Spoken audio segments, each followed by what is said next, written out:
Hi, my name's Dr Fiona Kumari Campbell, and I'm really excited about this opportunity today to present to you some ideas and themes around international perspectives on values, South Asian perspective.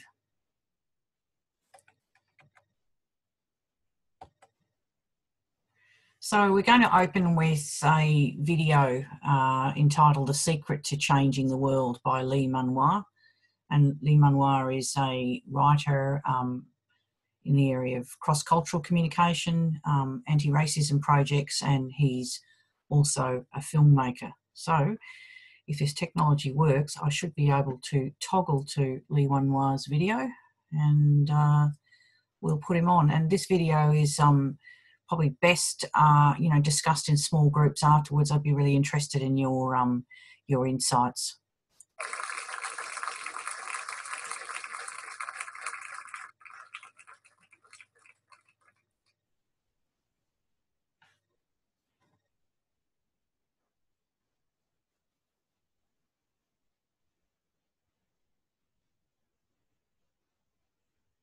You know, I've been listening to all the different speakers today, and I realized I was the only Asian person on today. And even today, as I'm standing here, I was thinking of how many times in my life, going into corporate America and government agencies and educational institutions, how oftentimes I'd look out in the audience for someone who looked like me. How many of you know what I'm talking about by a raise of hands? Yeah. And I was thinking that when I was growing up, by the way, my name is Lee Manoir, and it means he who writes. And my parents took 2 months to find my name. But on the day that I was born, they wrote Gary. Now, what I want you to notice is that I didn't laugh, but you did. Because for me, it's not funny at all. Because I often wondered why. I think it was because my father, when he came to this country, was called Lei Hua, and his name was changed to Richard because his country couldn't pronounce it. I think it was my first dosage of what it was like in a multicultural nation, that when it can't pronounce your name, or actually what I learned was, if it wasn't in English, it was not pronounceable. Unless, of course, you were French, Australian, or English. It was beautiful the way it sounded. And today I think that that's part of what I want to talk about, is what I think it would take to change the world. I think it's being conscious and noticing that I didn't laugh when you did.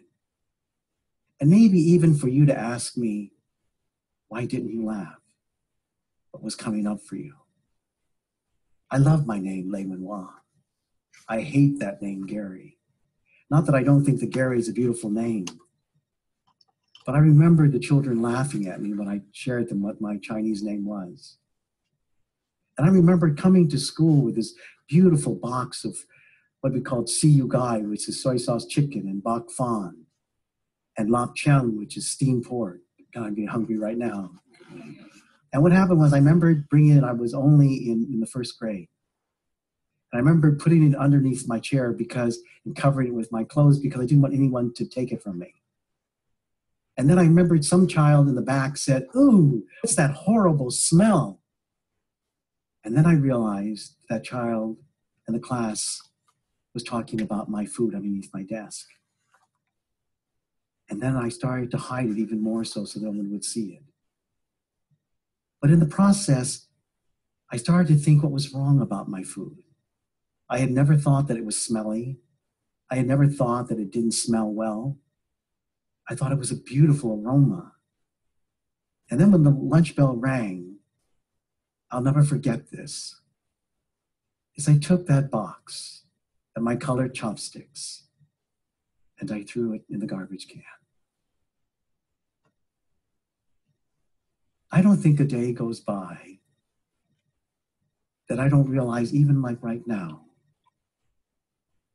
that I didn't throw away just my food. I threw away a part of myself.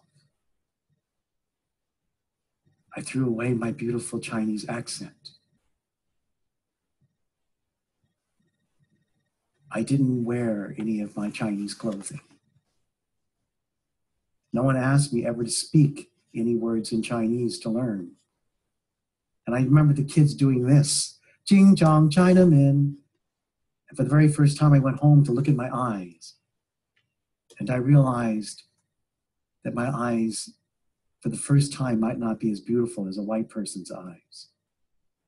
No wonder that even in Japan, they still have surgery on their eyes to look more like Westerners. My God, what have we lost? And today, when I'm standing in front of you today, my son is in the audience.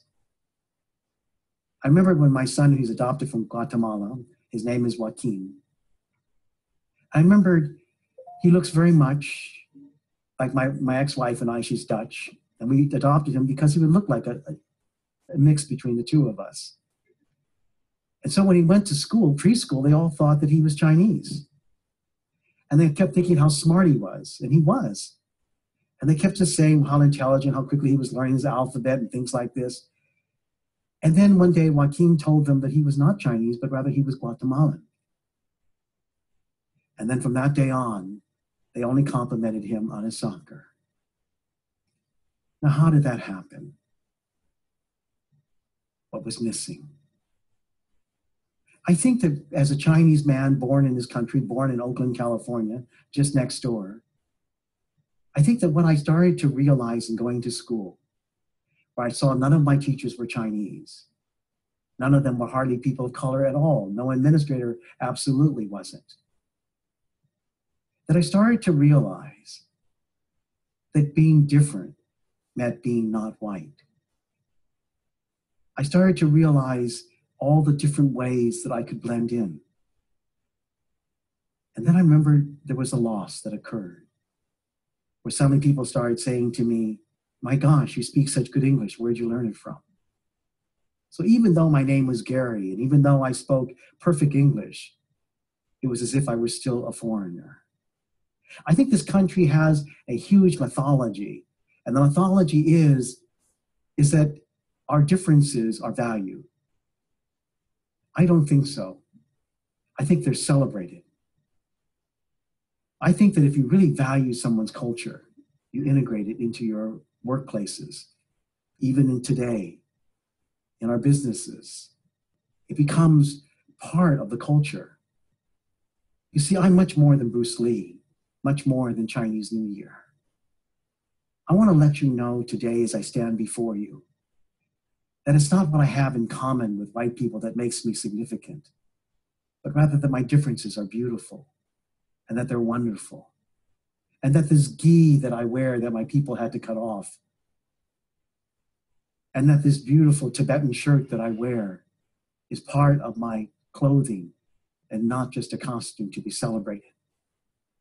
That I want to tell you that in the way that I move and that I express myself is part of my people and my ancestors. When I was listening and watching the film of the young black man who had lost his best friend, I had lost my mother because a black man shot my mother 5 times in the head. I came to become a filmmaker because differences drove that young man at our school. He was caught gambling. A young black man was caught gambling in the bathrooms at our school. And what happened was, rather than dealing with young black men in those days, they decided simply to transfer him.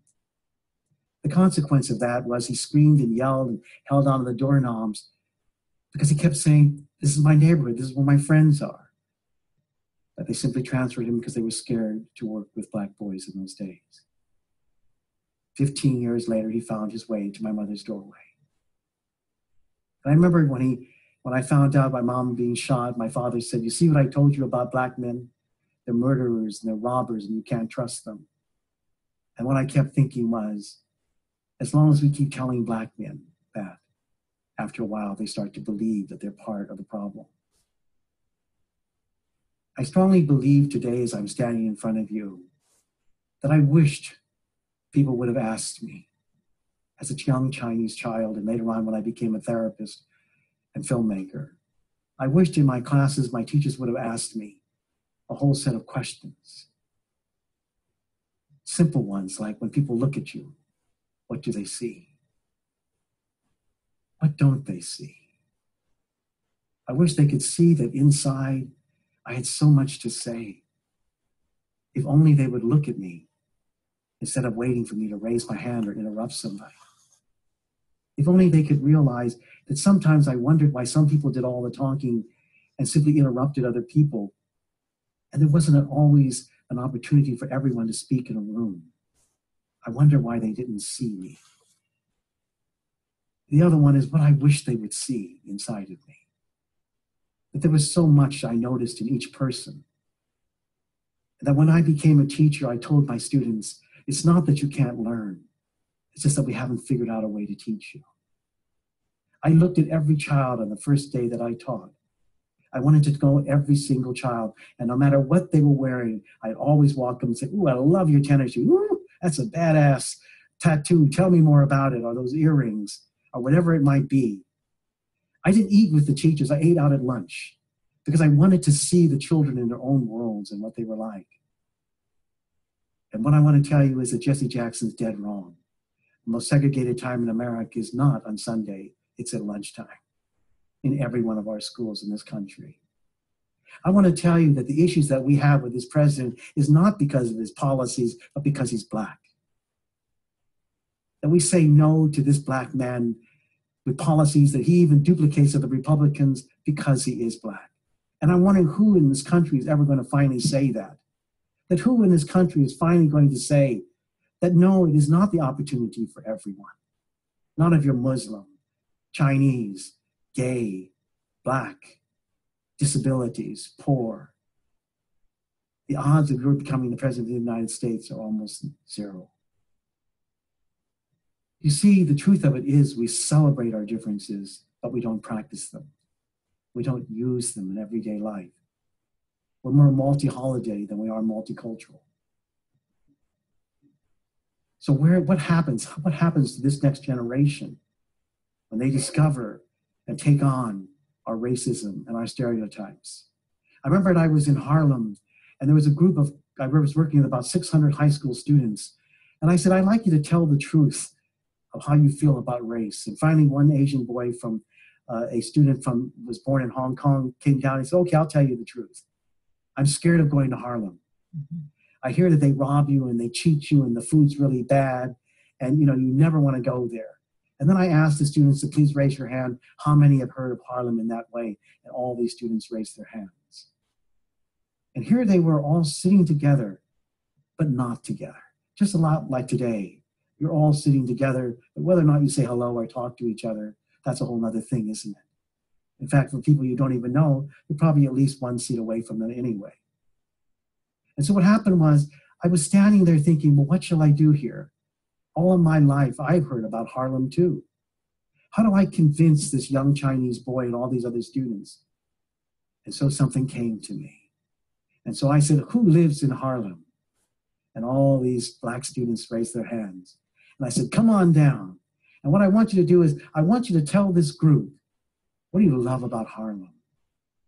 And then they started to share one by one the beautiful smells and the foods and their uncles and aunts who had shops there, and the beautiful music of Harlem and the art, and the grandfathers and the grandparents who lived there, and the long history. And it was absolutely beautiful. And in the evenings, it just came alive.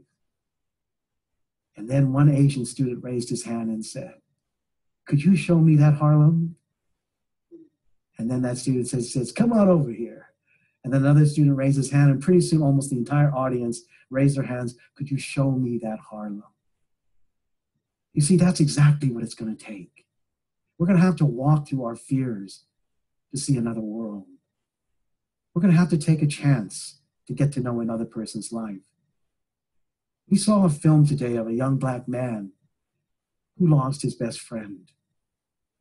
And I was so touched as I was listening to him out in the hallway. We were talking. But it's not enough to simply be touched. That loss will be with him for the rest of his life. And what I want to tell him, as I did when I was in the hallway, was that there's nothing wrong with you. There's something in our society that tells young Black men and people of color that they're not worth it, that we choose to be poor, that we choose minimum wage. But I strongly believe that unless we start to create communities, taking care of each other, reaching out, we have enough money in this country that we spend on wars that we could take care of our communities. In closing, what I'd like to do is to share this with you. It was a story that I remember quite well when I finished high school. I graduated as the president of Oakland High. And one of my best friends said to me, "Benoit, why don't you come on home with me?" And he was black. And I went, because my father told me never to go into a black neighborhood. And I said, okay. So we kind of dragged my feet along. And as we were dragging, he goes, "Benoit, catch up with me." And I said, okay, Donald, okay. But I was really scared out of my mind of what might happen to me. And as we were walking along, what I realized to Don, what I said was,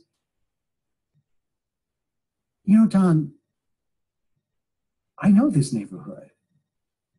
And as we got closer, I said, "I grew up in this neighborhood. In fact, this is the same block that I was born in." And Don said, "Wow, what a coincidence." And then we started to walk up to his house, and guess what? The house that he lived in was the house that I was born in. And I looked at Don with tears in my eyes, and I said, "You know, Don, you were inviting me into your home where you were never welcomed, and I was told never to bring you home." And what I'd like to do is to tell you this today, that perhaps that is the secret to changing the world, that each and every one of us has to take the time to walk each other home. I thank you. Wow.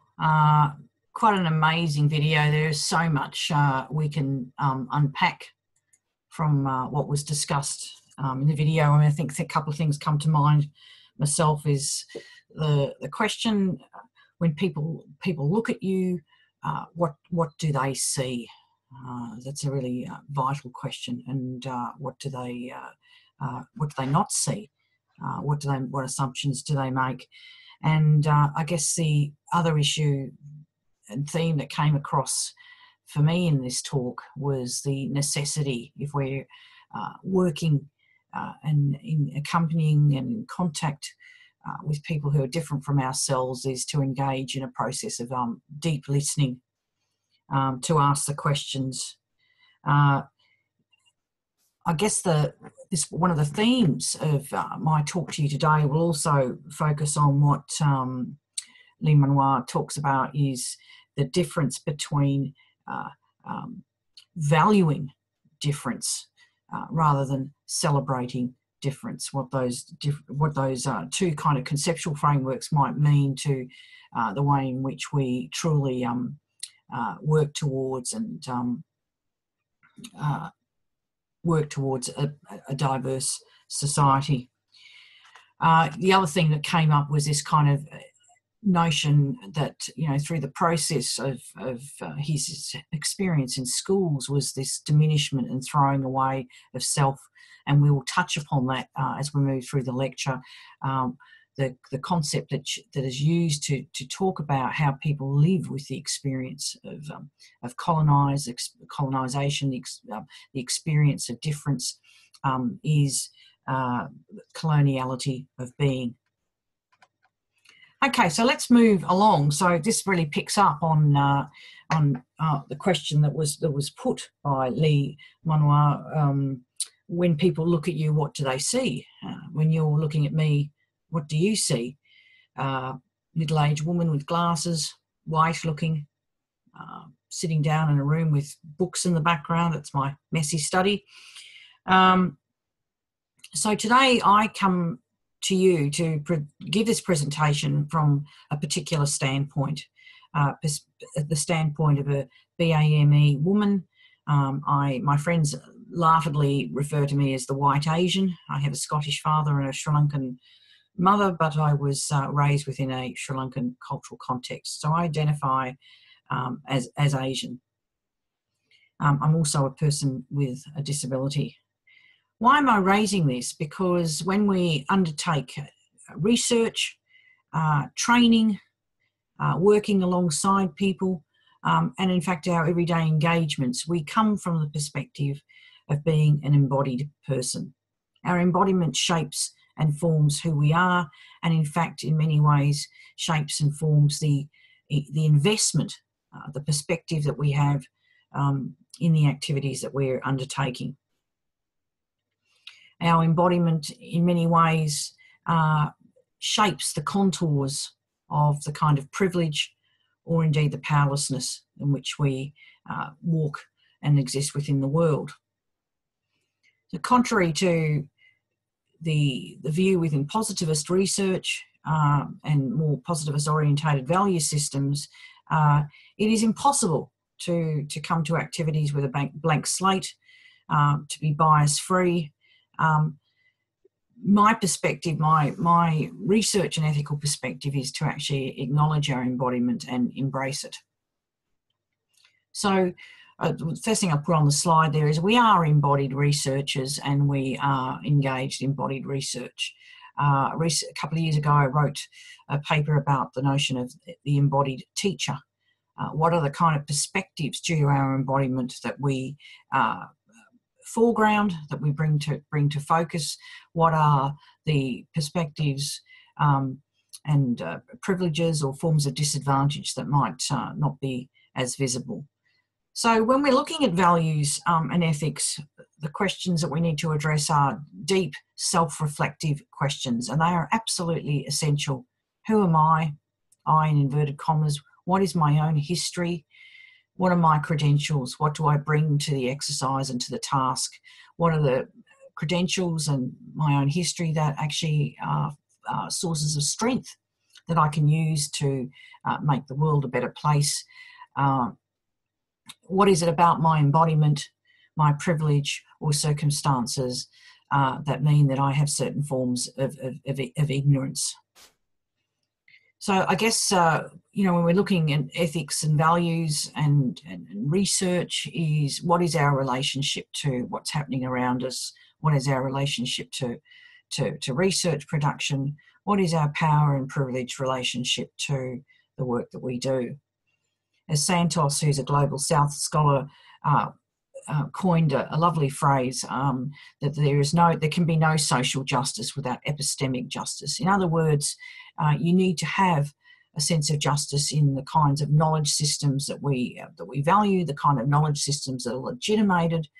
We need to look at ones that are delegitimised, and without that process taking place, we can't really have a sense of social justice. Okay.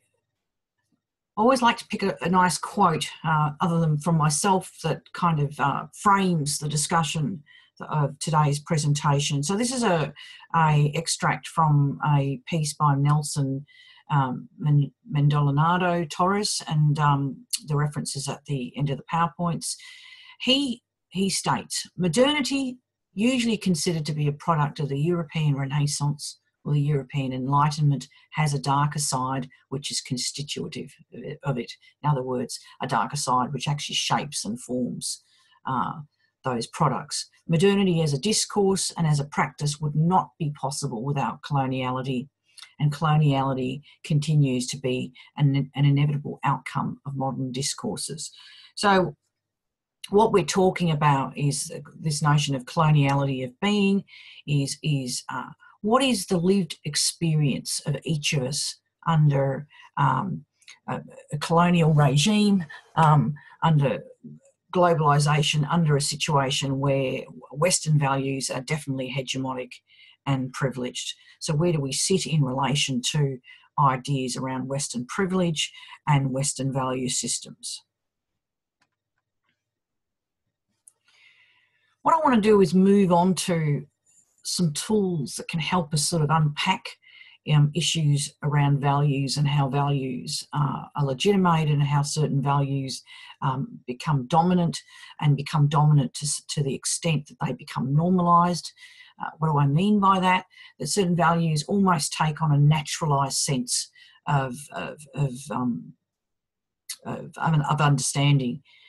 In that sense that well, this is the way things are in the world. That's what I mean by naturalism, that this is the only way to be. We might have some various versions of this naturalisation. It might talk about, well, this is the most humanitarian way to be. This is the more advanced way to be. There is a sociologist and sociology of science study researcher at Lancaster University, and his name is John Law. And his work, certainly his earlier work, concerned governing at a distance. And he was particularly interested in something that might on initial view seem to be somewhat esoteric for us today, but he was interested in Portuguese imperialism, Portuguese colonisation, and basically how the Portuguese managed to pull it off. Now remember, this colonisation happened in a century where there were no aeroplanes, there was no internet, in fact there was no telephone communication system. So how did colonisation take place? But more importantly, in terms of the process, how was the imperial project, how was colonisation able to be maintained? Remembering that many of these empires, in fact, can be characterised by their longevity. In other words, they lasted for many, many decades, indeed, in fact, in some cases, centuries. So he came up with a template, which I think, again, I've used this over the years because it's useful. It's a template that's able to be used in other areas. And you can apply this template to thinking through the issue of values.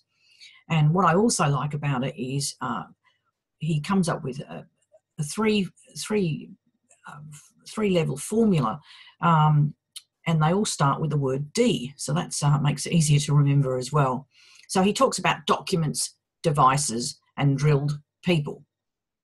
So I'm just going to kind of briefly go through those and look at how these aspects may pertain to our thinking about non-Western, South Asian values. So let's have a look at devices, and that's on the screen now. So the first point here is modality of talk. Even though we're all speaking English and maybe non-Western value systems are translated into English, remembering that English is currently the dominant international language, the modality of talk aspect, I guess, refers to even the politics of translation, how we translate dense concepts that mimic and match our own. And that's a problem in itself, because when we're talking about talk and language and symbols and value and philosophical context, we're putting our own Western system, when I say the Western canon, as kind of the benchmark, as the measure. Okay, so for example, in the Western value system, we might have the concept of suffering. You would be familiar with that, no doubt. When we look at, well, does Buddhism, for example, have a notion or an ethic of suffering? We start ploughing through the literature, the scriptures, etc. Now, there's a word in Buddhism called dukkha, sometimes pronounced as dukkha, which actually has been translated as suffering. So, so then you get this view that then Buddhism is on about suffering. I don't want to jump ahead of myself because I'm going to talk about this later. But in fact, that's a misassociation, a misconflation. In fact, dukkha, probably, if you were to render that more correctly into English, would be probably signify dissatisfaction, a lack of satisfactoriness.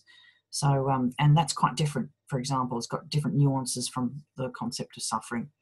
So modality of talk is a form of colonialism. The reality is it's very difficult these days to teach, to work, to write, to communicate different ideas unless you know the dominant imperialist languages. And in this case, that is English. It's very hard for researchers, for teachers, for activist groups to get their work out in the global forums, if they don't have a command of English. Of course, there is also the other two languages, French and Spanish as well. I think it will be quite interesting after Brexit what the change in the modality of talk will be in the global sphere, because English is about to be deprivileged in the sense that English will be removed as one of the official languages in the European Parliament. Another device which may not seem obvious, because when you're thinking about devices, you might be thinking of kind of, machinery and equipment. But actually, in this cyber world, this data sharing world, world of information matrices, we have administrative reporting systems. So one of the things that comes together with devices, of course, is this kind of notion of universalism, that we have universal values. I often jokingly say this can sometimes be typified, that you can go and have a Big Mac in Beijing, you can have the same kind of Big Mac, of expectation of the same kind of Big Mac in Auckland as you could in Glasgow. So this kind of notion that you can, space and place don't matter, we've got a continuity of an object or an idea. What I'm interested now, of course, is this continuity of ideas when it comes as values, in the form of values. Universalism and universal norms is, I guess, has been since 1945, has consistently been a project of world bodies such as the United Nations, the International Monetary Fund, World Bank, World Health Organization. We have a number of international conventions, International Convention of Civil and Political Rights, etc. What do these coding systems do, and how do they assist in this kind of governing at a distance and this kind of notion of privileging Western values and Western knowledges? Well, we have the same definitions. So, for example, and I'll talk about this later, we have universal definitions of disease. So one of the things I'll talk about later is the ICD-10, International Classification of Diseases, where every single disease that has been logged and registered and verified is put on an international index. Each one of those diseases has a code, and there is software. So if you go to a country, it doesn't matter where it is, a country, a region, a place, you can use the same forms and you can log those. My own work, and I've got a reference at the back where I talk about geodisability knowledge, is there are certain assumptions that, for example, disability, our concept of disability, our concept of disablement, crosses cultures, in fact crosses history indeed, and it can be defined in a universal context, and there can be universal values associated with that. So again, when you go and do research, you are really obliged to adopt these administrative reporting systems. And these administrative reporting systems, as I said, are not neutral. They are often developed by the rich countries, UK, USA, and even if you point to the fact that some of these administrative reporting systems come through the UN, there certainly has been some substantial research that talks about the privileging of certain value bases within the UN among some of the dominant countries. And the question then we ask then is, what happens then to cultural values that are different or indeed antithetical to the Western norms?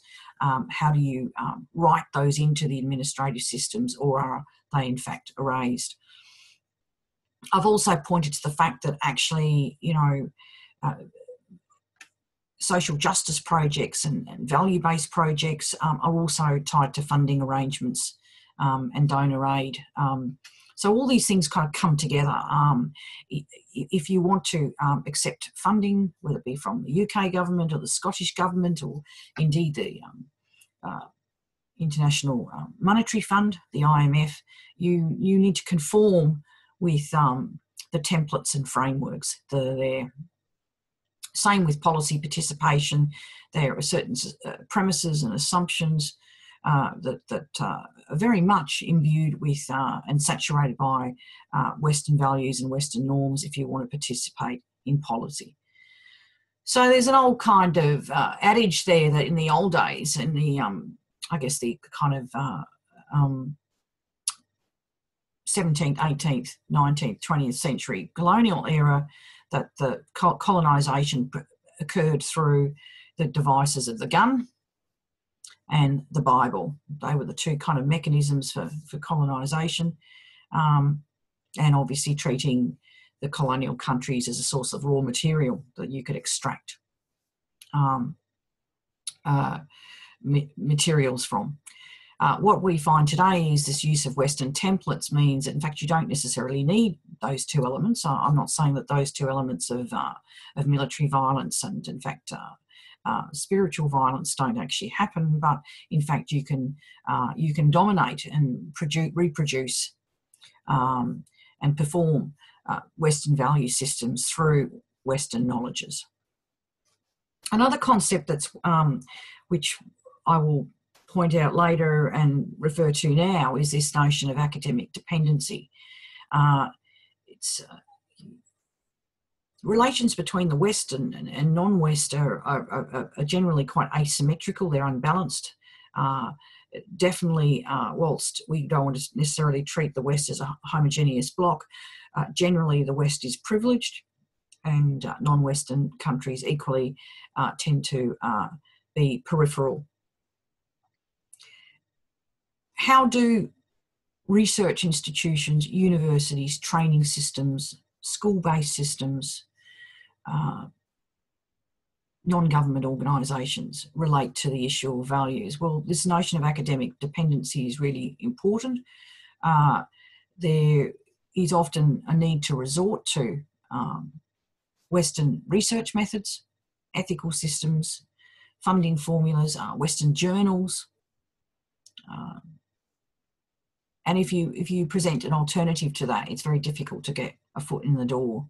One example that I recently was discussing with my students, and it was in a recent issue of the British journal Sociology.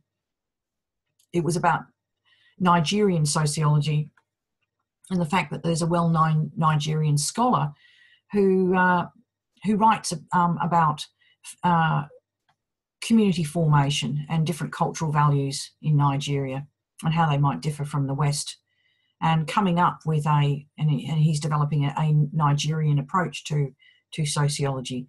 And this article actually talks about the fact that he's actually little known in Nigeria. In fact, it's even worse than that. Where he is known, his work is actually shut out of the academy. So students don't get to hear about different approaches to Nigerian sociology. Other researchers don't. And that's because basically universities who are increasingly concerned with global rankings will often prefer overseas Western materials to their own. So that's what academic dependency is referring to. So the other idea that law talks about is this notion of drilled people. I love this one because it does have a military overtone. In other words, how do we keep people in order? I mean, the greatest danger to social order, to the threats to social order, are restless people, people who put up alternatives, and through putting up alternatives, provide people around them with alternative imaginaries. So you need to have drilled people so there's not a mutiny, so to speak. And I guess in our areas, in the school education, CLD, social work, is looking at what kind of frameworks do we use in our studies and in our practice that really extend our imagination. So there are conceptual mind maps. We make assumptions about the fact that that there is a legacy, but also an enduring aspect to the Judeo-Christian tradition, for example.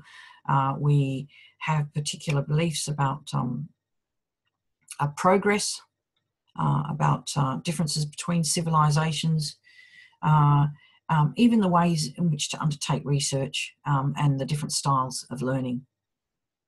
And that actually came up in the first video that I showed. That was, in fact, this is not just about values being external. Values shapes in which the way in which we process information and the way in which we experience the world. So we can kind of, by creating these mind maps, we also create maps of exclusion. So again, these conceptual frameworks affect the kind of research, what research is validated, you know, the whole debate between subjective and objective knowledge. Even some of the debates that occur within the research about, you know, is quantified research more reliable, free of bias than qualitative research? I mean, I'm kind of generalising about these debates, but that will do for the moment. But even, you know, issues about how do we provide evidence? What is evidence? You know, and there is a move generally, certainly in the last decade or so, towards evidence-based practice. But, you know, within that, there is a kernel, a hegemonic kernel that privileges certain forms of evidence and reliability over others. And out of those, obviously, flow the issue of values. And this is particularly important for peripheral communities and peripheral countries, that what legitimacy is given to their perspective, and do the existing dominant conceptual frameworks, the value-based systems in which we operate, actually effectively shut that out. These conceptual frameworks affect how we run human services. Human services are affected by values around the concept of the self. How do we understand individualism? How are we understanding family formation, concepts of community and communitarianism? They also affect how, and I've used the example of disability here, about how individuals internalise their sense of self and how they identify. One of the areas in disability that becomes an issue in terms of values is how do we speak about the disability experience? Is it spoken about in terms of burden, deficit, or one of the other values which might initially seem to be quite a positive one is this kind of notion that disabled people exist to be inspirational, to be, I guess, kind of beacons of frailness that shows other people how to exist. I'm not sure if I put that clearly, but you know, some of these the internalisation of self-identification, a sense of self, how one is known to oneself and how one is known to others, and what kinds of categories and options do we pick.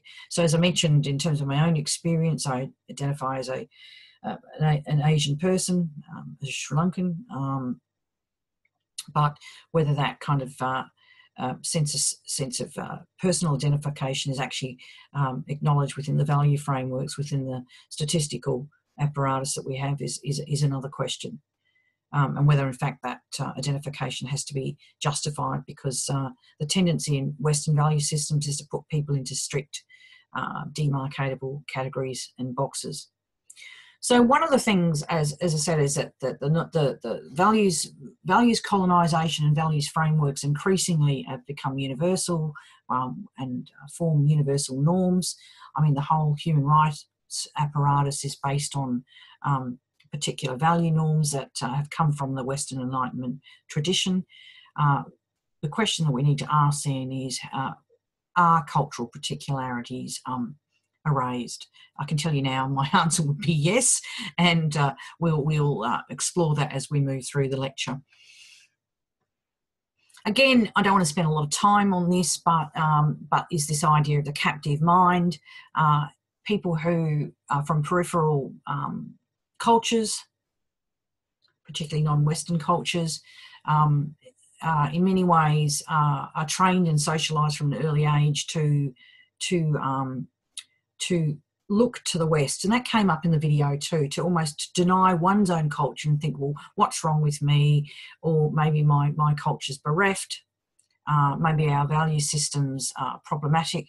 So one is always looking to the West as the beacon of hope, the beacon of civilization, the beacon of modernity, of advancement, and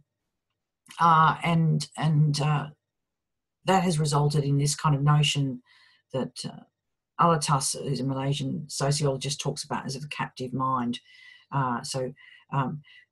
And increasingly, educational training institutions and universities and research bodies and NGOs are caught up in this, of having to kind of be captured by the processes, the procedures and the values of these globalised, westernised systems. And here we get, again, I've got an example here. I talked about it earlier, the coloniality of being, which really does refer to the lived experience of colonisation. What does it mean? How people shaped and formed when they're told overtly and covertly that their cultural experience, their cultural value systems are backward or seen as ignorant, as different in a negative way, and what are the impacts of that, where your basically your alternative cultural experience is trashed. So there are impacts on power that define what is cultural, what is valued, even some of our values around, what are legitimate stories. Often the stories and the cultural experiences of non-Western cultures are referred to as folklore or mythology. How does this interpenetrate in the way in which we have relationships with others, self-perception, and how do we not just preserve but actually develop alternative knowledge and cultural systems?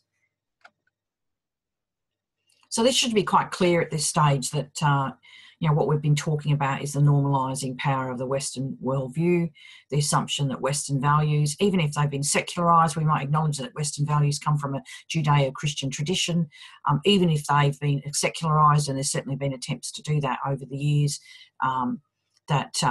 being Western is equated to being modern, and the kinds of values that we have in the West are seen to be a good thing for advancement in the world, and in fact the advancement of health and well-being, and indeed peace. The reality, we know, is otherwise.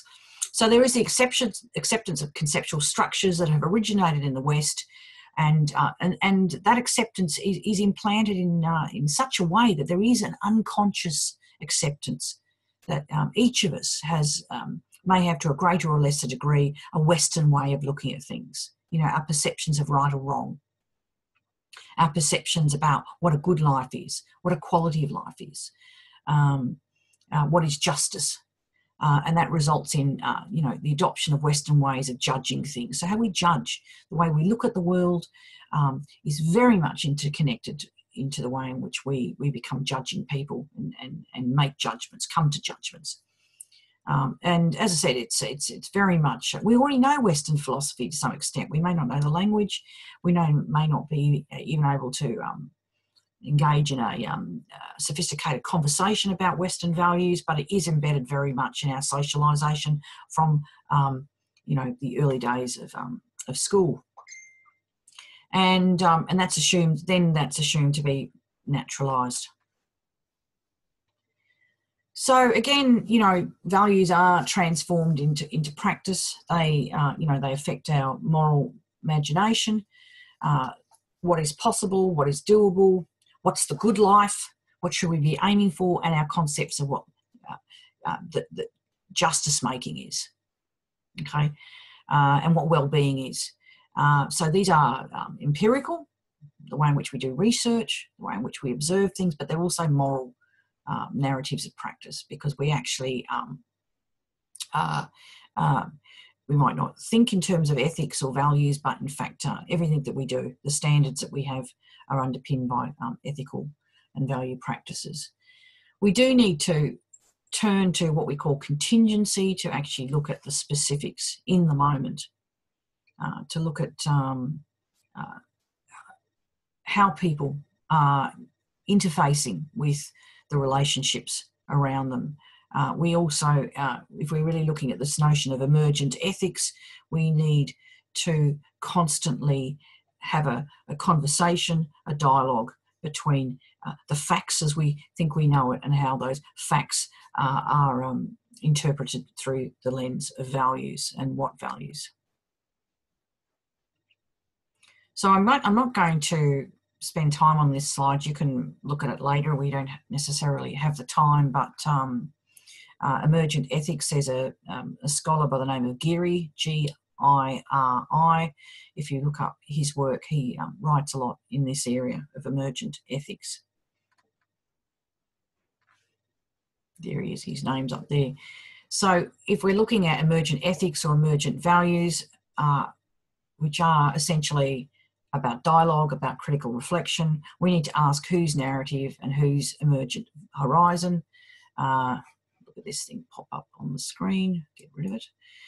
Whose emergent horizons are we talking about and relating to, and to realise that we are coming to the values project with particular cultural and privileged assumptions. So the first video with Le Manoir talks about the fact of listening. So it is that level of attentiveness to ethics. And that by being attentive to the idea that people have different values, that provides a space for us to have an openness to different stories, different points of view, rather than rocking up into an interaction and having that interaction based on certain assumptions which exclude. And in fact, Gary talks about the violent exclusion of horizons. It actually, by entering into practice with particular a closed view about values and ethics, is where we are ruling out and erasing other ways of being, other value perspectives in the world. So bringing some of this together before we move on is, I just want to spend a little time focusing on the categorisation of knowledge, or and values as part of that knowledge base, how we understand principles. So knowledge itself is, from the Western perspective, is classified and categorised into formalised disciplines, and they have their own way of communicating and presenting knowledge into its different areas into the world. Just the very fact that we, for example, have some clear divisions between social sciences and natural sciences on one hand. That is a value-based division. You might not have thought about that. The philosophy and theology, so in other words, philosophy, which is about ideas, knowledge formation, and theology or religious studies, which is often separated. Interestingly, in the early Western traditions, philosophy and theology, spirituality were actually combined, and then they separated out. That is basically a Western model. For example, in the Indian tradition, and I won't use India, I'm not talking about necessarily the country of India, I'm talking about the subcontinent.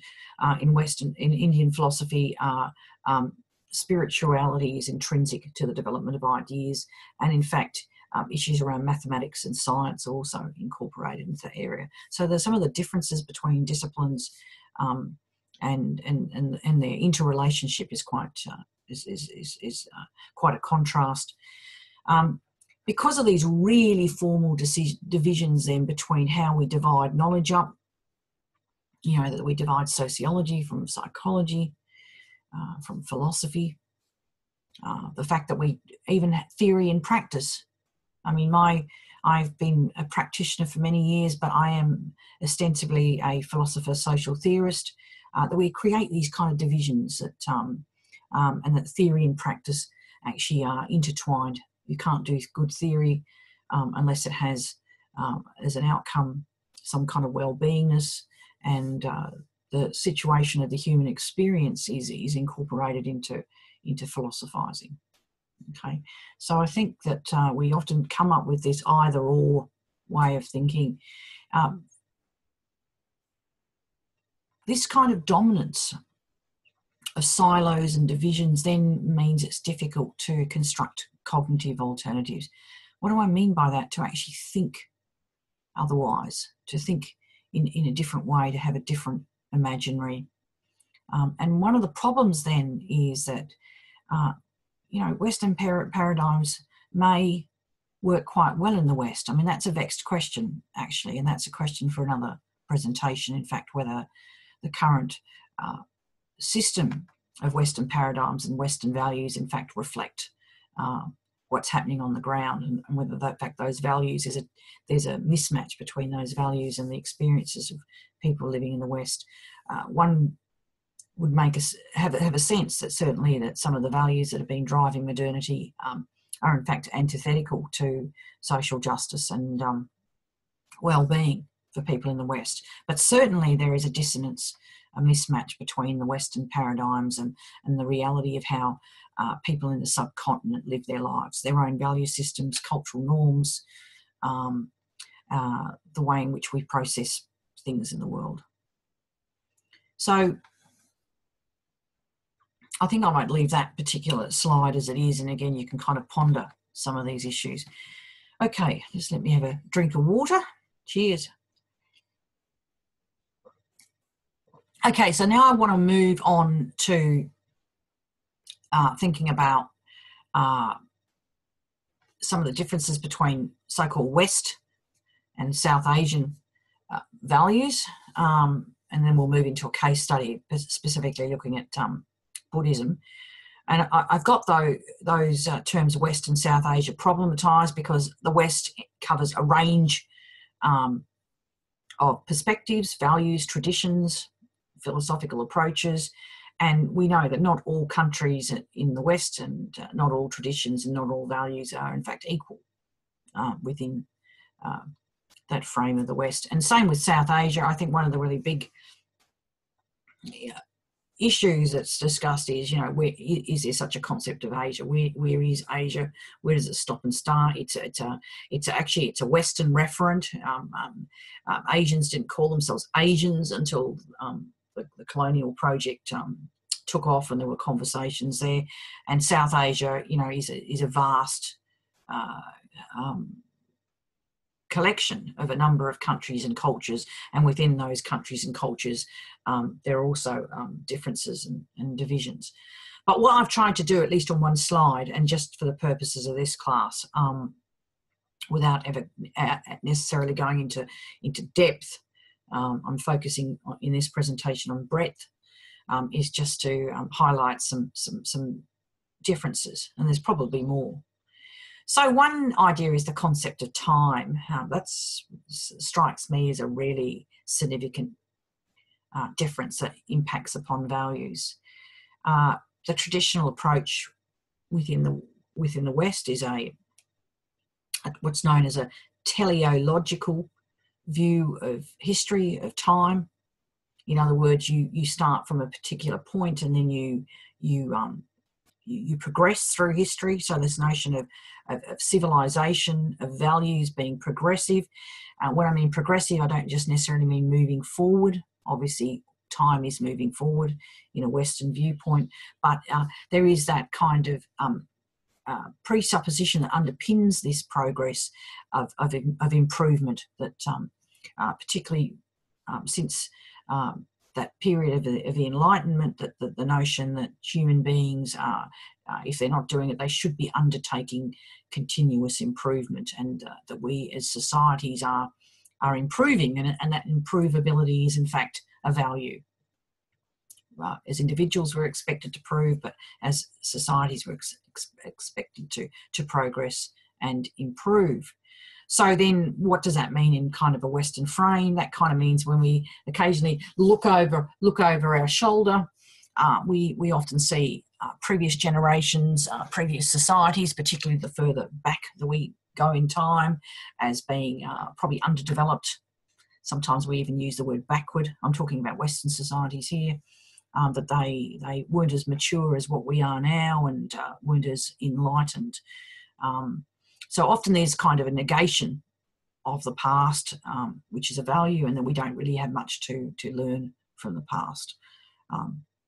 Which of course raises that lovely question not question but phrase that if we don't understand history, we're bound to repeat it. So it kind of refutes itself. In the broadly South Asian tradition, now I'm thinking here in particular of Hindu and Buddhist traditions, and Jain tradition, Jain. The concept of time is multimodal, it's multi-life. What do we mean by that?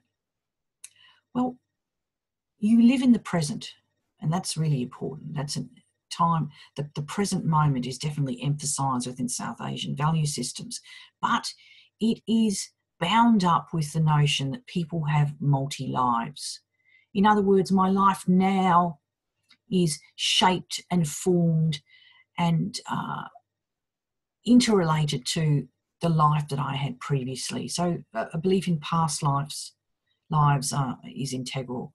The kind of, and that's not just past, the past envelops the present. How I am now, my opportunities, the risks, my lack of opportunities are impacted by my past lives. And how I will be in the future, in my present, is shaped by how I am now. So there's a kind of intertwining. That's probably the best way there. And time, of course, then is far more expansive. The Buddha himself talks about eons, which don't necessarily correspond with Western conceptualizations of time. And I should say even space, the notion, there are different levels and tiers of existence. So that's probably one clear difference, and that affects issues around how people understand difference, how people understand fate, opportunity, how one negotiates planning and lives in the current moment. And, you know, I guess the important value about where one is going, how one lives the life now, you know, particularly, for example, in the Christian values, people will often talk about, well, you know, there might be better hope in the afterlife or the next life in heaven. Another area that probably is a big difference, and we don't have a lot of depth and time to go into in depth, is the concept of shame. There's a concept within Hinduism and Buddhism. They're not exactly the same, but the word is the same. And here's an example of something to watch out for. It's called Lajabaya. It is actually on the slide later if you want to know how to spell it. And that talks about the notion of fear and shame and deference. And that comes from a sense of how am I seen by others? What are my responsibilities to others? What sort of duties that I have for others? The self is always in relationship. Of course, there is a value system that recognises the existence of individuals. However, that individual is co-constructed, for want of a better word, by their relationships with others. So who they are is shaped and formed by the communal. This notion of caring, value of caring without necessarily expecting something in return, which I guess links me to the next dot point, which is about family kin. I always tend to talk about it in that phraseology because, again, in terms of Western values, although these are being critiqued somewhat these days, we're not talking about a contained biological family, mum and dad and kids. Family kin is about extended family. It's about particular roles and hierarchies within the family group. Brothers and sisters, first cousins, second cousins, uncles and aunties. You often have a big joke in South Asian culture that, you know, we are one among many's, and everyone's related to somebody else. The proliferation of family kin, and how that's also divided into locality, neighbourhood, village, networks, space and place. It can also extend to, in the Sri Lankan system, of having non-biological family. They might be intergenerational family friends that become part of that dynamic. So we have hierarchy. There are various forms of patronage. Again, we haven't got as much time to focus on this, but the issue of caste becomes a really significant issue when you're talking about Indian values. Caste is a hierarchical and ordered system for organising social relations among humans, and it comes from a Hindu tradition or Hindu traditions. And even though the Indian legislature has supposedly removed caste or caste discrimination, it's very much alive and well in India. But there are particular kind of cultural rules and values and responsibilities that come about depending on which caste group that you are associated with, and some very significant forms of social discrimination and divisions. So that's something also that you need to be mindful of when you're having contact with people from the Indian subcontinent, about how that plays into it. It's a very complex area. Some people have argued that social class has replaced caste in some of the urban cities, but I would beg to differ with that and say that caste is very much, and caste prejudice is still very much alive and well. In Sri Lanka, there is a caste system, but it's a very different form of caste system. And again, you need to not make assumptions that the word caste applies in the same way in terms of the values that of community organisation that come out of it. I think a really significant area that, apart from the concept of time, I think is one of the big differences is the concept of the self. In the West, we have a form of rampant individualism, to quote the phrase of Robert Bellah, or what's called possessive individualism. The philosopher C.B. Macpherson coined that phrase, possessive individualism. In other words, every individual is their own command centre. Human beings are assumed to be autonomous, separate from other humans, and have certain capacities, but particularly the capacity of autonomy and independence, and that individualism needs to trump, sorry about the pun, needs to trump collectivism or communalism. In South Asian traditions, and in fact Chinese traditions with Confucianism, there is a greater context, a greater sense of the self comes out of its relationship with others. I've got to complicate this exercise by the fact that Buddhism actually doesn't believe in the existence of a self. The human being is made up of a series of elements and processes that are in a process of constant change. But there is recognition, obviously, individuals, what we call individuals, exist. But it is always in relation. So one way that you can understand this, and it's a very, very complex area, is the question that you might ask in the West is, who am I? Is not a question that you would ask necessarily in a South Asian context. The question would be, how am I as seen or understood by others? So it's always the referent. The referent is not oneself. The referent is always outward going to others' perceptions. So I think what we need to do in looking at these differences, yes, we need to get armed up. We need to kind of become aware of different cultural traditions. We need to at least have the basics of different religious traditions to know what they're about. And I think that's really important in a country like Scotland. But, you know, and there's been a focus on becoming what they call culturally competent.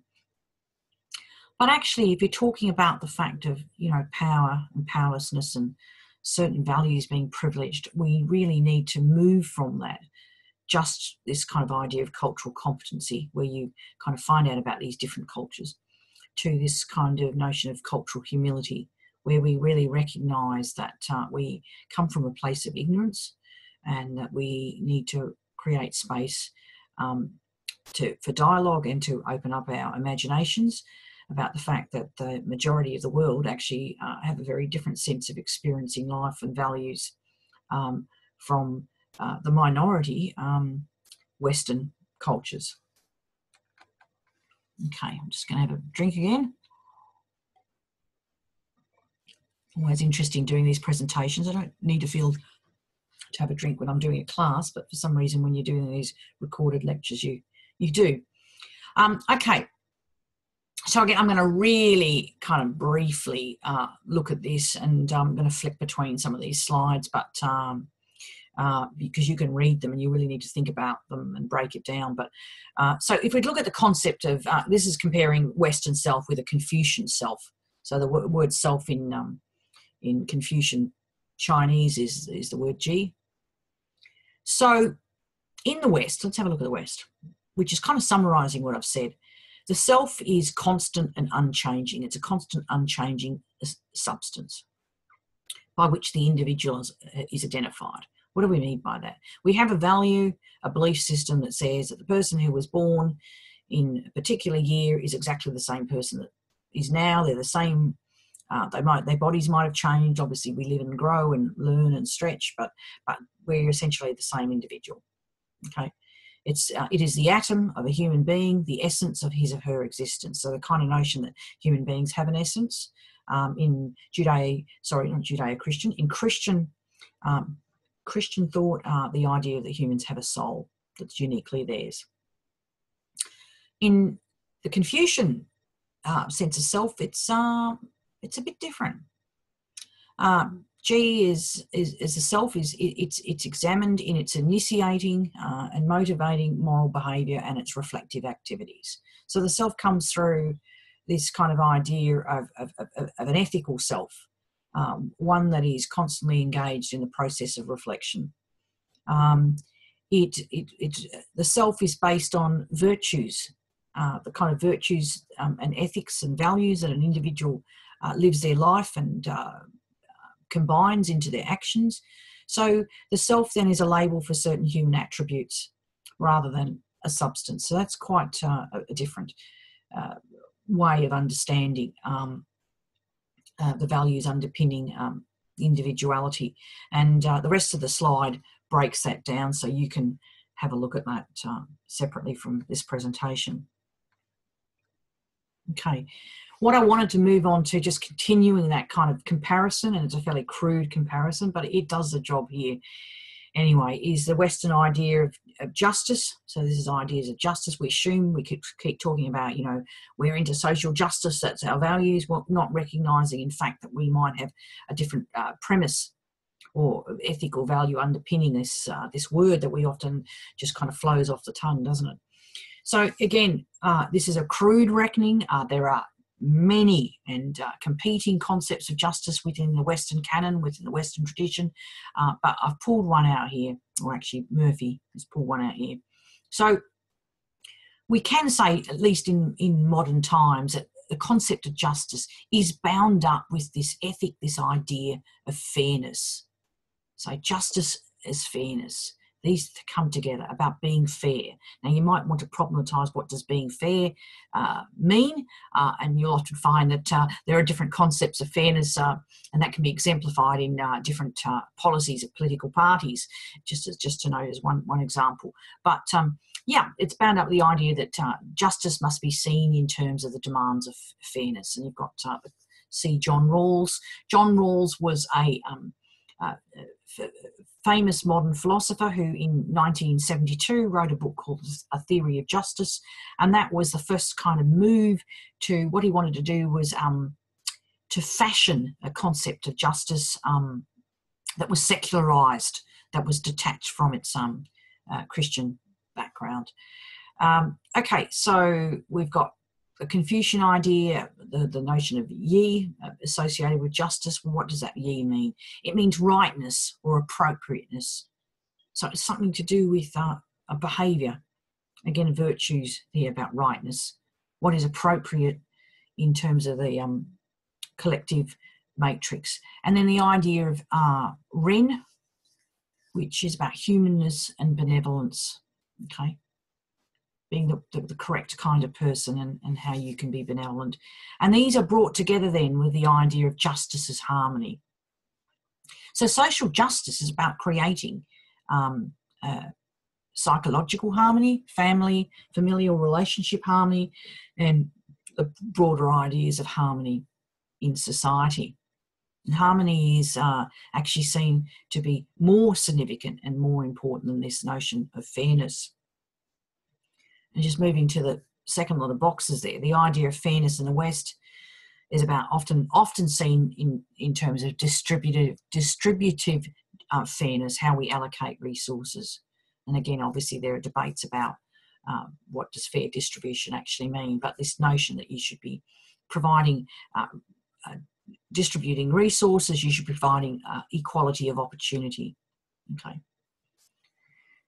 Whereas in contrast, the Confucian ideas is really about this moral commitment to, so people having a moral commitment to well-being and upliftment of the people, especially poor and needy. There is this concept of distributive justice that's there, but this kind of notion of moral commitment then is undergirded by three principles: sufficiency for all, which is different from distributive fairness, priority to the badly off, so there is actually a prioritisation, and merit and contribution. Okay. I hope you're going okay and sort of tracking and chugging along with all this. What I want to move to, and I'm not going to go through all the slides, but just to kind of summarise this issue of values before we go on to Buddhism, yeah, just to kind of give you a sense of the differences. So this is a characteristic of common characteristics of Indian schools of philosophy, and there are 7. So there's a diversity of views. I think the important bit here is that ideas and values and ethics are not for their own sake. That any account of reality, in other words, the good life, how things should be, how the world should function, how communities should function, any of those ideas that fail to do justice to reason and experience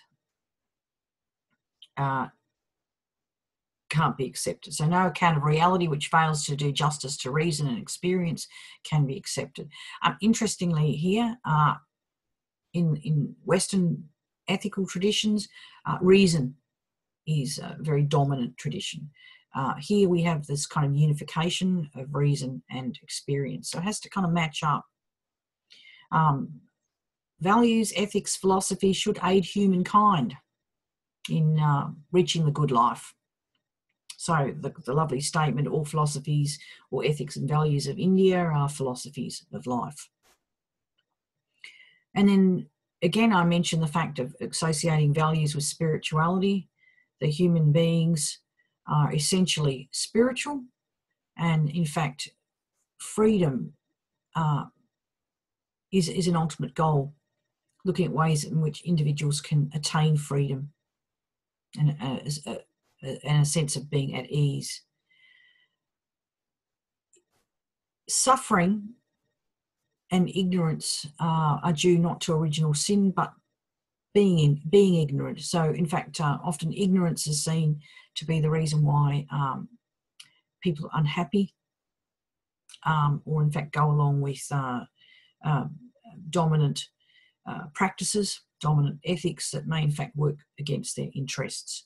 And freedom and liberation can only be won by conquering ignorance through knowledge. So it's this is where I think from a values perspective, students and the projects in which you're working on are really fundamental here, that good knowledge is seen as being emancipatory. So I've put a couple of other slides up there. You, again, can read them and have a look at them.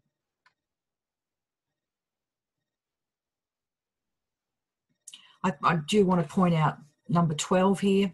All schools are initially pessimistic. Some might see that as a negative and replace that with a negative view of the world.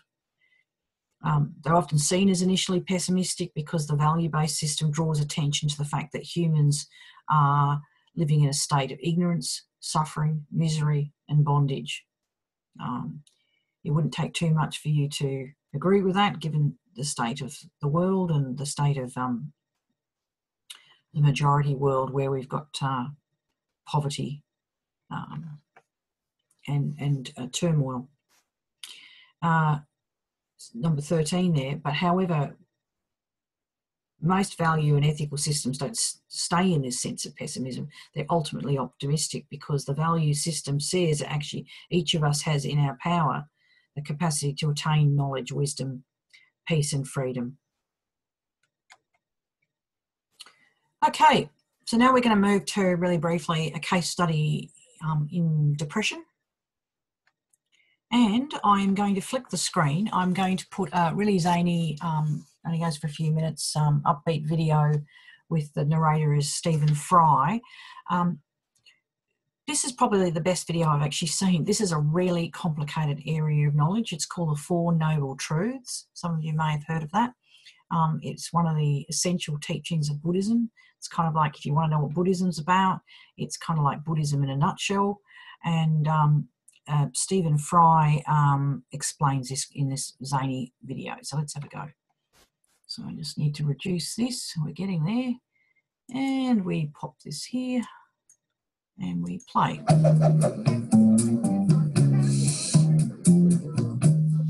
The first noble truth of Buddhism is that suffering is an inescapable part of life. The legends say that when Gautama, who later became the Buddha, left his palace, he saw an old man, a diseased man, and a decaying corpse. He realized that our lives include struggle, anguish, and pain. The second noble truth is that this suffering stems from the greed, ignorance, and hatred that arises in our minds, our craving to avoid the difficulties life throws up. The third noble truth is that we can end all this if we can stop craving and respond differently. Doing so brings nirvana, or awakening, a state of complete wisdom and compassion for all beings. The fourth noble truth is the Buddha's recipe for achieving happiness, virtue, and eventually nirvana. It is the eightfold path of developing understanding, positive intentions, skillful speech, action, and livelihood, making the right kind of effort, cultivating mindfulness, and mastering meditation. The Buddha compared his teaching to a raft that a man uses to cross a raging river. Once you've crossed the river using the raft, once you've understood the truth of life for yourself, there's no point in remaining attached to it.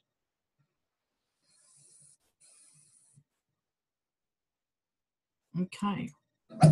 Oops. Get rid of that. So, as I said to you, that's a fairly zany video, you know, and you will get a sense of what the key teachings are, and you'll find that the actual, if you want to start with a really concrete value base, the eightfold noble path gives you an indication about what the premises in which people within a Buddhist tradition wish to aspire to. You might want to watch that again and kind of take notes. It sort of goes through it quickly, but it's I like it because it actually explains it in a as simple as possible way. So when we talk about depression in Buddhism, people who come from Buddhist societies, and just like Christianity, there are a number of Buddhist traditions, and they are quite different from each other. But the Four Noble Truths and the Eightfold Noble Path are the core belief systems. People in those traditions would believe in those particular teachings, and this influences their understanding of what might be seen as depression. So I've uploaded the article for you on depression in Buddhism by Ganeth Obasekara. It's an old article, but he is a lead anthropologist in this area, and I think there has been some more work done on this area, but and some people have critiqued some of his ideas within that article, but it's a good starting point, and I think it just opens up a place to rethink some of the issues. So what he's saying in the article is that whilst there are different definitions in the West of what actually depression is, we can say that the traditional definition really talks about this an individual being characterised as existing in a generalised state of hopelessness. And because of that hopelessness, it's accompanied by feelings of distress, depression, anger, shame, and that's a broad characterisation. Interestingly, when we're looking at the concept of depression, when people, the criteria for assessing depression is done in a clinical setting that does not factor in necessarily culture and context, although this is slowly changing. He makes the point, however, that in Buddhism, this kind of awareness of a generalised state of hopelessness, in fact, might be seen in terms of the individual Buddhist as actually being a good Buddhist. They're aware of how the world is. And again, if you reference to the Four Noble Truths, that in fact actually one reason why dissatisfaction or suffering is caused is through ignorance about the way in which the world exists, hopelessness, suffering, the fact that people, when they're born, from the moment they're born, they go through a process of dying, decay, illness, aging, death are in fact a natural part of existence. And in fact, it's the ignorance or denial, the fact that everyone is born, decays, gets aged, dies, becomes disabled. If there's a denial of that, that in fact causes suffering. So, for example, people who deny that often believe in the pursuit of youth, or believe it's impossible to endow the body, enhance the body, or sees aging as an aberration, or indeed death as an aberration.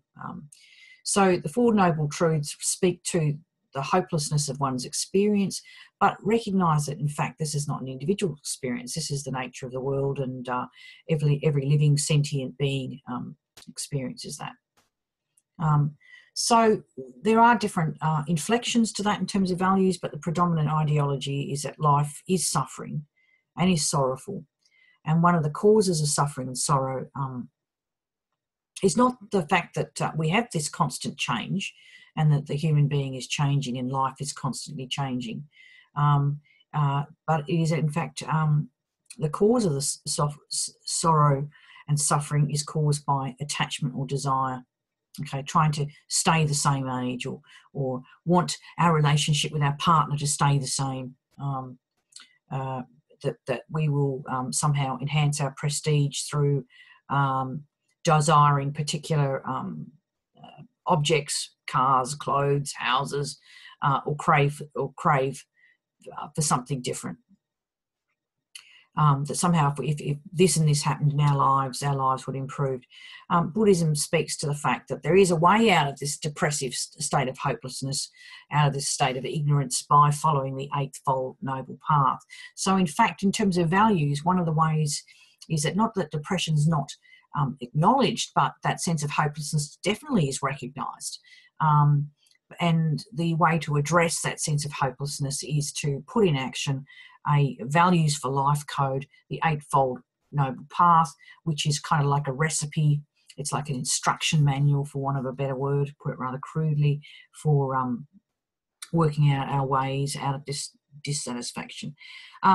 He talks about the fact that painful effects are not free-floating, but they are always how we understand pain and dissatisfaction and suffering. It is produced within the larger context around how we understand the nature of existence. Why did this happen to me? Why am I experiencing this? And then I guess how we build concepts. What meaning is given to this?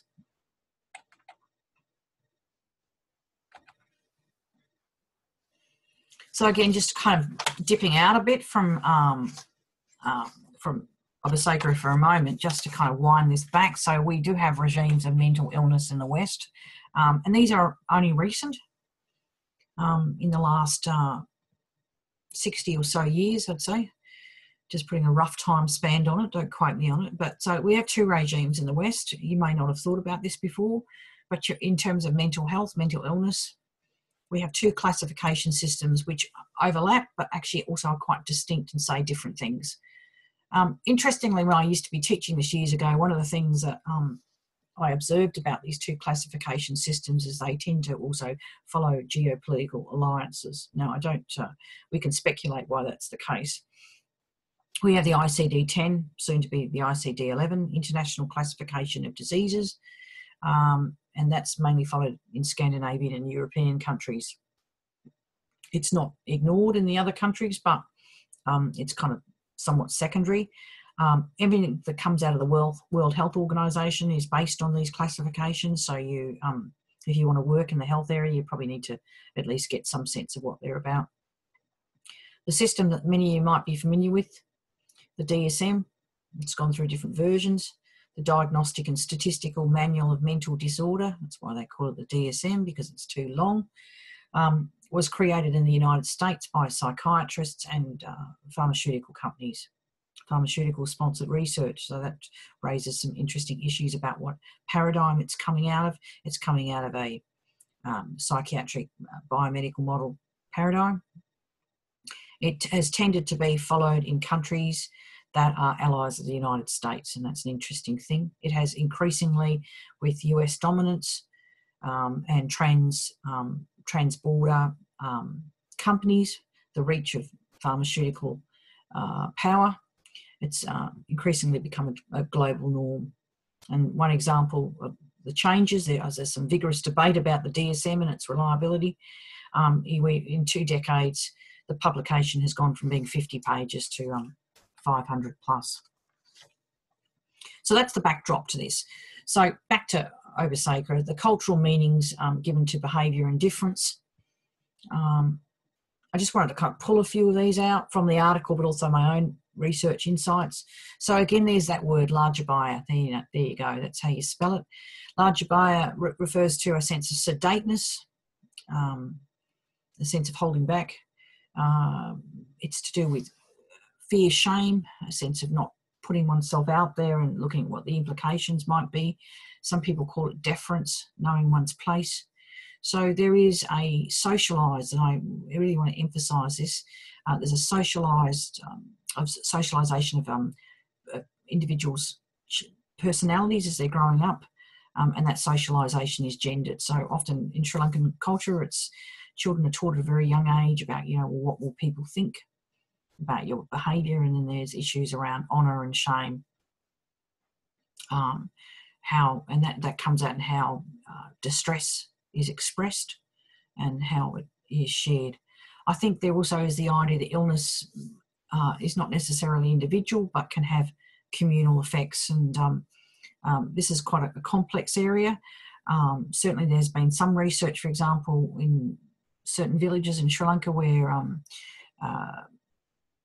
the notion of demonic possession, which some here in the West might refer to as mental illness, is seen as a communal manifestation. It doesn't just exist in the individual.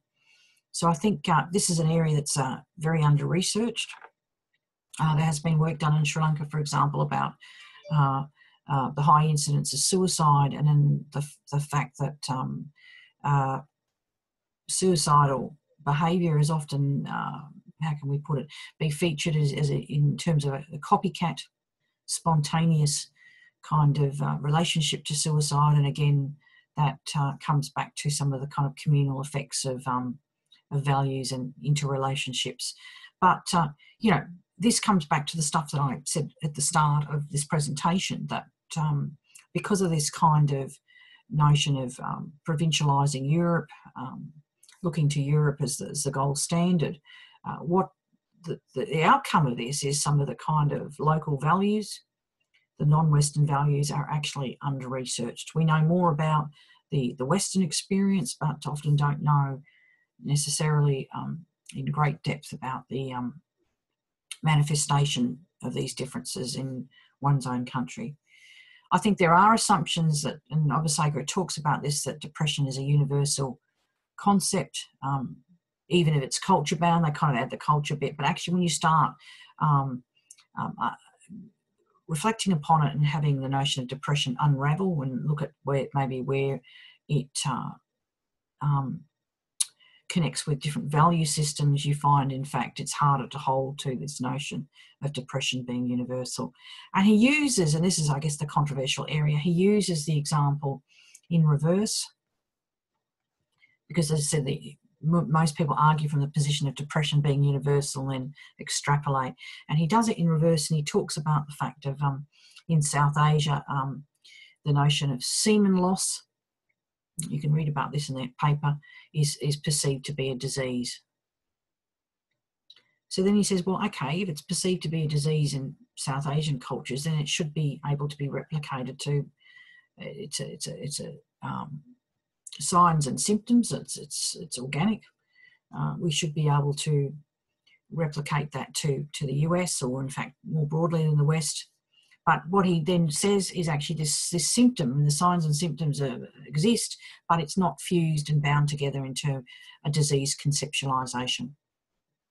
So it's this kind of leap where how in which we understand signs and symptoms and behaviours and values conceptions. In this case, even a disease conception is a value conception. You might want to think about in the West, and I've just thrown this in here just to be a bit sneaky, a bit mischievous, is increasingly with the medicalisation of pregnancy within Western countries, and unfortunately I think increasingly in non-Western countries, is the idea of pregnancy as a disease. I'll just leave that out there.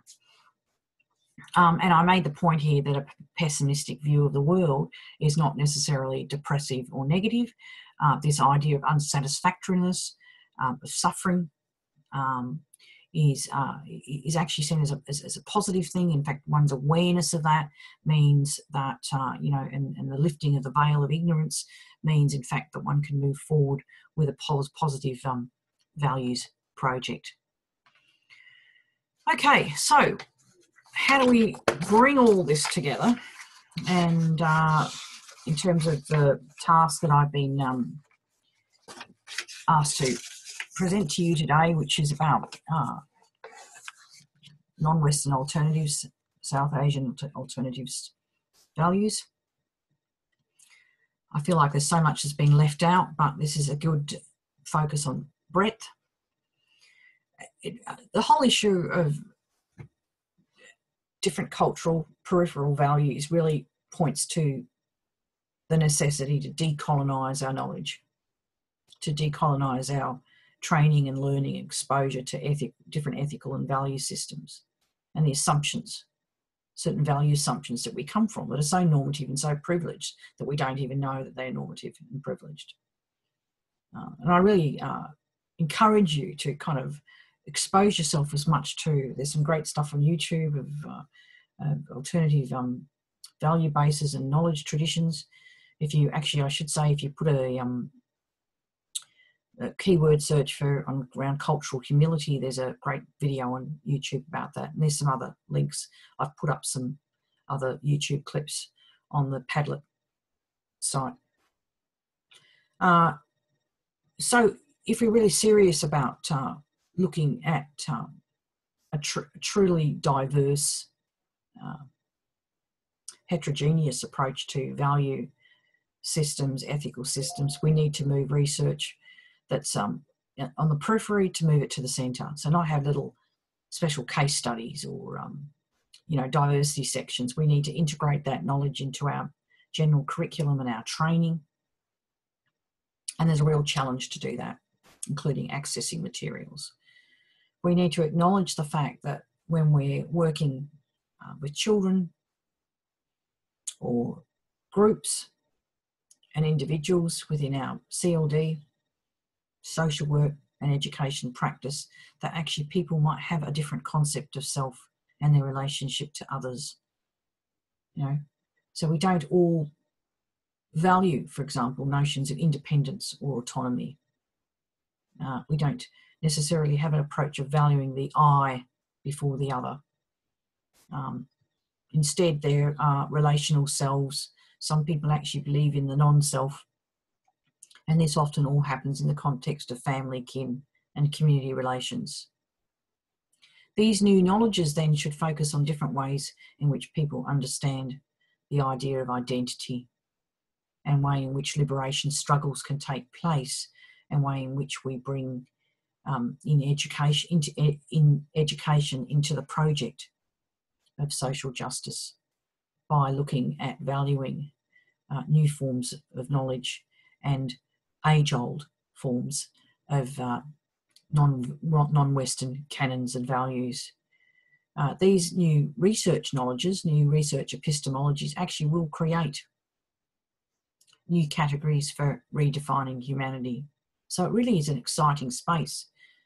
It can be nerve-wracking. We can feel like we're journeying into an area of the unknown, but for me that's exciting. It means that you have a new imagination which creates new possibilities and hopefully some new solutions to the question of social injustice.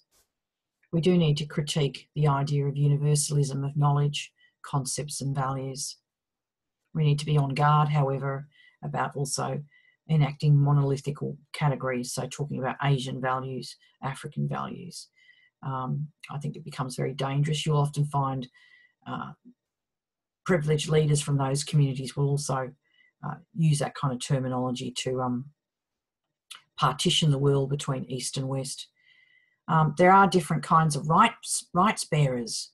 I think, you know, our whole Western legal system is based on the individualised ethical system.